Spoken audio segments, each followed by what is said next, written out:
બા બેઠા બેઠા રૂપિયા ગણેશ છો એમ દીકરાએ અટાણા આપ્યા ને એટલે ગણે રાખશે કેટલા છે એમ એમ ખબર નથી પડતી કે 10ની નોટ છે એનામાં જે દી નવી નોટ આપી ને તે દીની તેને હાવ ખબર નથી પડતી હો બાને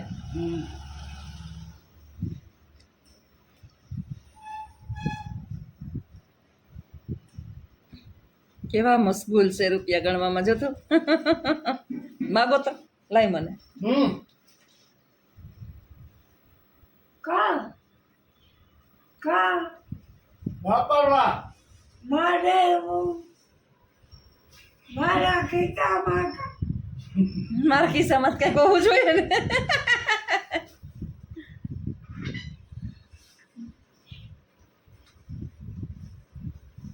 કેવા હતાળીને મૂકી દીધા ખીચામાં રૂપિયા હદવાલા છે હદવાલા રૂપિયા બાને હા લઈ આવો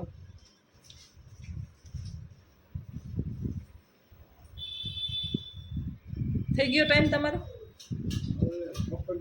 માગતા જાઓ રૂપિયા માગતા જાવ એની પાસે લેતા જાવ લાવો એને કે લઈ આવો દૂધ લઈ આવો લાવો ચીરી પર કરો હા તો લે તો કરી જરાક બહેરાન કરો ને લાવ પૈસા દૂધ લેવા જાવું કા દૂધ લેવા જાવું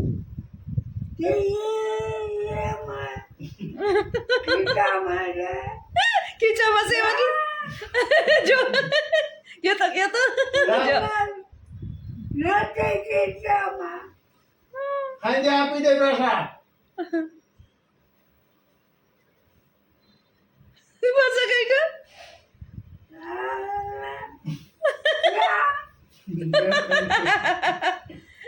કેવો નાટક ન ઘરે બાદ છે ના ને અમારી પાસે નથી ક્યાં અમે કામે ક્યાં જઈ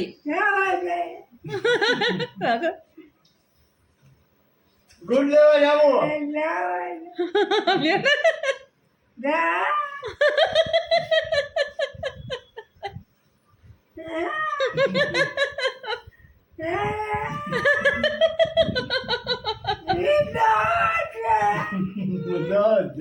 ક્યાં બતાવો બતાવો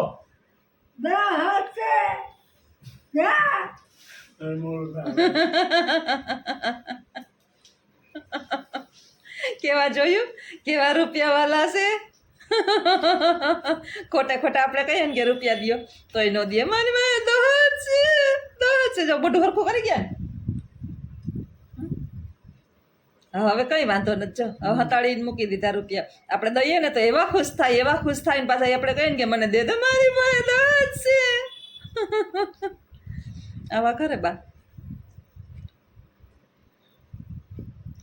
હવે મોડું નથી થતું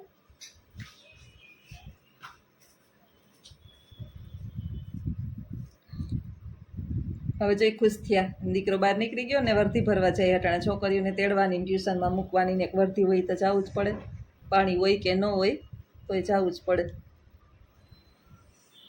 એ બાયણે તમે કામે વયા જાઓ ને જો એનું પગ લૂછણ્યું એની એના પગ પાસે રાખ્યું એને પગ કहीं અલગ પગ સાફ કરવાનું એ પગ સાફ કરે જ રાખે એનાથી ચોખ્ખા ચણક જેવા જો એના પગ છે એટલા જરાય ચોખલા છે ને પાછા ડ્રામે બાજ એવા જો હું હે ઉઠશે પાછા કાઢશે પૈસા હવે ગણશે પાછા કામાંથી લઈ નથી લીધા ને હજી ગણશે જો હે બધાય હરખા ગણી અને હવે મૂકશે ઓલો હતો ને દીકરો તો હતાડી દીધા કે હાચુકલા લઈને વયો ચાહે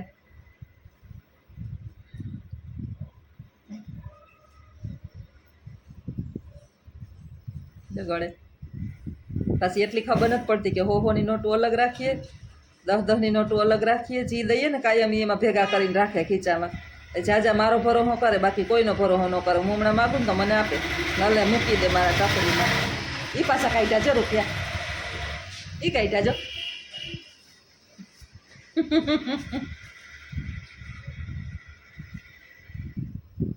પાછા બધાય હતાડીને બરોબર સલામત છે ને પૈસા એમ મૂકશે હવે રૂપિયાનો મોહ જ્યાં સુધી જાય નહીં ને ત્યાં સુધી કોડિયામાંથી જીવાઈ ન જાય એમ કહે મને ખબર નથી પણ એમ બધા કહેતા હોય કે બધી મોહમાયા મુકાઈ જાય પછી આપણો આત્મા જે છે એ પરમાત્મામાં વિલીન થાય. ત્યાં સુધી આત્મા એમનામ રીએ આપણો ભટકે. હજી બાનો જીવ છે પોતરાવમાં છે, હજી એને મારા નાના દીકરાને ઘરે છોકરું આવે એ રમાડવું છે. પછી રૂપિયા એટલા વાલા છે. જો પાછા હોઈ ગયા. ઘડીક થાય તો હુવે, ઘડીક થાય તો ઉઠે. 1 સેકન્ડમાં ઊભા થાય જોજો હમણાં. ક્યાં આખો દિવસની એની દિનચર્યા જે આપણે કહીએ ને, એ આખો દિવસ એક જ એનું કામ. 5 મિનિટ 1 સેકન્ડ હુવે, વળી પાછા એની સેકન્ડે ઊભા થાય, વળી લંબાવે, વળી ઊભા થાય, વળી લંબાવે, પાછા ટેકા વિના ના બેહે. લાંબા પગ કરીને એની બેહવાની સ્ટાઇલ આ જ છે. તમે ખાવા દ્યો ને તો એ ખાવા એમ જ બેહે. ભેંસથી શાંતિથી બાયણું સામું જારી ખુલ્લી રાખી દીધી.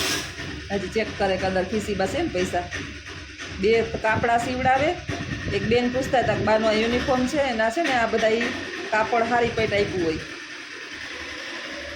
આમાં એક બેનપણી લંડન હતા, એ તો ગુજરી ગયા હમણાં. બાના બેનપણી તો જ્યારે આવતા ને ત્યારે બા માટે આ કાપડાના પીસ લઈ આવતા. પછી પીસ તો મોટા બધા હોય એટલે એક જ કાપડના 6 કે 7 કાપડા થઈ જાય. તે આપણે ચેન્જ દીમાં 2 કે 3 વખત બા કરે, કારણ કે જમે એટલે એના કપડાં તો ગંદા થઈ જ જાય. ટોયલેટ બાથરૂમ જાય એટલે બદલતા તો હોય જ.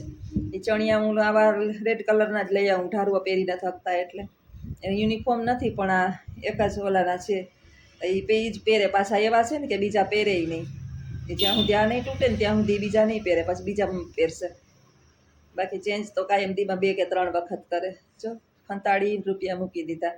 હાલો આવજો બધાય. સીતારામ સીતારામ બધાયને.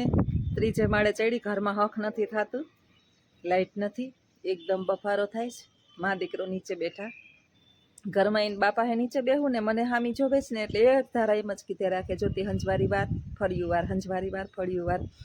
એટલે ધીમા ધીમા છાંટા અત્યારે આવે જ છે ને. કાળું ડિબાંગ જો આકાશ દેખાય.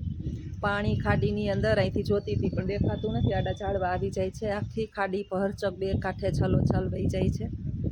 ખાડી વિસ્તારની અંદર પોરબંદરમાં આખા ખાડી વિસ્તારની અંદર પાણી ભરાઈ ગયા છે. માણસના ઘરની અંદર ઘર વખરી આખી ભીંજાઈ ગઈ છે. છાયાની અંદર લગભગ એમ કહીએ ને કે થોડા ઘણા ઉપરવાળા વિસ્તારવાળા છે ને એને જ પાણી નથી કર્યા, બાકી બધાયને પાણી કરી ગયા છે. 35-40 વર્ષનો રેકોર્ડ તોડ્યો છે વરસાદે. આટલો વરસાદ ક્યારેય થયો નથી. અને હજી તો એમ કહે છે કે દરિયાની અંદર જે છે એ લો પ્રેશર છે. દરિયાકાંઠાના વિસ્તારની અંદર લો પ્રેશર દરિયામાં હોય ને એટલે વરસાદ તો અવિરત ચાલુ જ રહેવાનો છે. હજી 2 કે 3 દિવસની સતત આગાહી છે એવું કહેવામાં આવે છે. સ્કૂલે ગયા હતા પણ વિદ્યાર્થીઓને તો છોડી જ દીધા તરત જ, કારણ કે બહુ વરસાદના એકદમ કડાકા ભડાકા સવારથી જ ચાલુ થઈ ગયા હતા. રાત્રે એવો વરસાદ આવતો હતો. 4 વાગ્યાને ચાલુ થયો તો 6 વાગ્યા સુધી એકદમ જ્યાં જોઈએ ને ત્યાં વાહન જ નથી ચાલતા. 4 કે 5 દિવસ થયા રિક્ષા બંધ છે. કોણ માણસ બહાર નીકળે તો ધંધો ચાલુ હોય કે માણસ બહારની અવર જવર માણસ નીકળી શકે એવી કોઈ પણ પરિસ્થિતિ માણસની છે નહીં. અને એમ કહીએ ને કે પોરબંદર જળબંબાકારની પરિસ્થિતિ છે અત્યારે. મારા ભેગા સ્ટાફની અંદર 2-3 જણા જે છે આજે આવ્યા તો 3 દિવસની તો શુક્ર શનિ ને રવિ તો રજા જ હતી. આજે બિચારા આવ્યા હતા તો કહેતા હતા કે એકાદો ભેગો ડ્રેસ લઈને આવ્યા. આખા કેટલે લગભગ એમ કહે ને કમર સુધી પાણીની અંદર કેટલું બધું ચાલ્યા અને સ્કૂલે આવ્યા અને આવીને ત્યાં ચેન્જ કર્યા. કહેતા હતા કે 3 દિવસથી અમે બીજાના ઘરે રહીએ છીએ. આપણે ચાલો કોક રહેવા તો દઈએ, પણ સૌથી વિકટ પરિસ્થિતિ કઈ છે ખબર? જમવાની. રહેવા દઈએ એનો આભાર, પણ એક તો મોંઘવારીના સમયની અંદર અત્યારે 250 શાક લઈએ ને તો 2 જણાને થાય, તો 4-4, 5-5, 6-6 જણા ઘરની અંદર હોય. અને સારું છે પોરબંદરની અંદર દયા છે, વાંધો નથી. માણસો એમ થોડાક માનવતાવાળા છે. મેં કીધું કે મારે ઉપરના 2 રૂમ ખાલી છે ભાઈ આવી જાઓ, પણ અમારે છેટું પડે છાયું ને અમારે કડિયા પ્લોટ ઘણું છેટું થાય અને બાજુમાં જોઈ તો બેન અમારા ઘરનું અમારે ધ્યાન રહીએ. પાણી ઉતરે તો અમે સામાન થોડો ઘણો સારો રહ્યો હોય તો કાઢી લઈએ. વિચારો આખી જિંદગી આપણે જે સામાન ભેગો કરવા માટે મહેનત કરીએ, આ વસ્તુ લઈએ ને આ વસાવીએ ને આ વસાવીએ, જ્યારે એ જ સામાન આપણો બગડી જાય ને ત્યારે કેટલી હૈયાફાટ આપણી વેદના હોય. જોકે સામાન મહત્ત્વનો નથી, જીવ બચી ગયો એ વધારે મહત્ત્વનો છે. પણ બાયુના જીવ છે એ કોચવાતા હોય. બિચારા હાવ મોરા પડી ગયા હતા. અમારા સ્ટાફના બેન છે એ કાંઈ ઉકલતું નહોતું. નાસ્તો એના માટે આજે ટાઈમ નહોતો મારી પાસે તો હું બનાવીને લઈ ગઈ હતી. અ, અ, કે નાના બધાય નાસ્તો કરીએ અને આવું થાય 2-3 દિવસ આવી જાઓ મારી ઘરે, પણ ના આવ્યા કે એવું લાગશે તો આવી જઈશ. ઘણા બધા છે પોરબંદરની અંદર કે આવી વિકટ પરિસ્થિતિની અંદર અત્યારે માહોલ સર્જાણો છે, જળબંબાકારની પરિસ્થિતિ થઈ છે. તંત્રને ખાસ કરીને અત્યારે સમય છે કે આ લોકોનું ધ્યાન આપતા જ હશે. ખબર નહીં ક્યાં કઈ કઈ સુવિધા અત્યારે કરતા હશે, પણ સૌથી વધારે વિકટ પરિસ્થિતિ છે ને ભોજનની છે. અમીર છે ને, અમીર જેની પાસે અઢળક ધન દોલત છે એને તો આ પ્રશ્ન નડે જ નહીં. રહી વાત સાવ ભિખારીની, એને આદત હોય કાયમની, કારણ કે કોથળાની અંદર સામાન લઈ અને એ તો ગમે ત્યાં ફરતા હોય. એટલે રહી વાત એની, પીસાય છે આપણા જેવા મધ્યમ વર્ગના, કે દરેક વચ્ચેથી એમને સેન્ડવિચ થાય, વચ્ચે હોય ને સેન્ડવિચ તરીકે એનું નામ સેન્ડવિચ બને. મધ્યમ બહુ પીસાય. ન તો કોઈ પાસે ભીખ માગી શકે કે નથી એની પાસે છે, અને છે એ બિચારાઓનું બગડી ગયું છે. એટલે હવે શૂન્યમાંથી પાછું સર્જન કરવું બહુ વહેમું થઈ પડે. ભગવાન કરે અને હવે આનાથી કપરી પરિસ્થિતિ ના સર્જાય. બધાય રાહ જોવે છે કે હવે મેઘરાજા જે છે એ તાંડવ કરતો બંધ થાય અને વાતાવરણની અંદર સુધાર આવે. હજી એવું ને એવું બફારો એવો ને એવો છે, ઘરની અંદર લાઇટ નથી, 5-5 મિનિટે લાઇટ જાય, મોબાઈલોમાં ચાર્જિંગ ના રહીએ. પરિસ્થિતિ એવી છે કે વાવાઝોડાને કારણે થાંભલાને ઝાડવાને વૃક્ષોના અંતે ધરાશયી થયા હતા. તો આ બધું જોઈને છે ને આપણે જીવ પડે સારો, કે જો તો ખરી વરસાદ થાય તોય ચિંતા, ન થાય તોય ચિંતા. કેમ કે પાણી વિનાય મરીએ ને પાણીથી નહીં મરીએ. એટલે ભગવાન પાસે આપણે બધાય પ્રાર્થના કરીએ, અને તમે મારા વતી કરજો ચોક્કસ, કે હવે થોડોક તાંડવ ઓછો કરે અને જ્યાં નથી વરસાદ ત્યાં એને રાહત આપે. ઘણા બહેનો કમેન્ટ કરે છે કે બેન ભાવનગર મોકલો, રાજકોટ મોકલો, સુરત મોકલો, અમદાવાદ મોકલો. સુરતનું તો આજે મેં સાંભળ્યું સમાચારની અંદર, વિડીયોમાં હું જોતી હતી કે સુરતની અંદર 4-5 ઇંચ જેટલો વરસાદ થઈ ગયો છે. રાજકોટમાં હજી બફારો છે, સુરતમાં તો રાહત થઈ ગઈ છે થોડી. એમ બધી જગ્યાએ જે છે એ થોડો થોડો વરસાદ થઈ જાય અને ભગવાન બધી મહેરબાન થઈ જાય અને પોરબંદરને વરસાદમાંથી રાહત આપે. અમે જે એરિયામાં રહીએ છીએ ને એ એરિયો બહુ ઊંચાણવાળો છે. 1979ની અંદર, હું તો પોરબંદરની અંદર હતી એ નહીં ને, હોય તો હું 3 જ વર્ષની, કારણ કે 7માં હું 3 જ વર્ષની હોય વખતે, તો મને કાંઈ યાદ પણ ના હોય. પણ ત્યારે જ્યારે મચ્છુ નદીનો જે ડેમ તૂટ્યો હતો ને, ત્યારે પોરબંદરની અંદર છાંયું આખું એક વિસ્તાર ડૂબી ગયો હતો અને એક માળ ડૂબી ગયો હતો. ત્યારે અમારા જે અમે કડિયા પ્લોટની અંદર રહીએ ને ત્યાં એક પગથિયું પાણી ચડ્યું હતું. એટલે અમારે પાણી ન આવે, ખાડીમાં પાણી વહી જાય. પણ જેને આ પ્રશ્ન છે ને એને બહુ મોટી સમસ્યા છે. આપણે તો સુખી છીએ, પણ બીજાના દુઃખ આપને થાય છે. કે ભગવાન કરે ને આ વિકટ પરિસ્થિતિમાંથી એના બધા પ્રશ્નોનું નિવારણ થઈ જાય, બધા થોડું થોડું ધ્યાન આપે અને આવા મધ્યમ વર્ગના લોકો જે છે એ પાછા જીવન જીવતા થઈ જાય એવી આપણે પ્રભુ પાસે પ્રાર્થના કરીએ.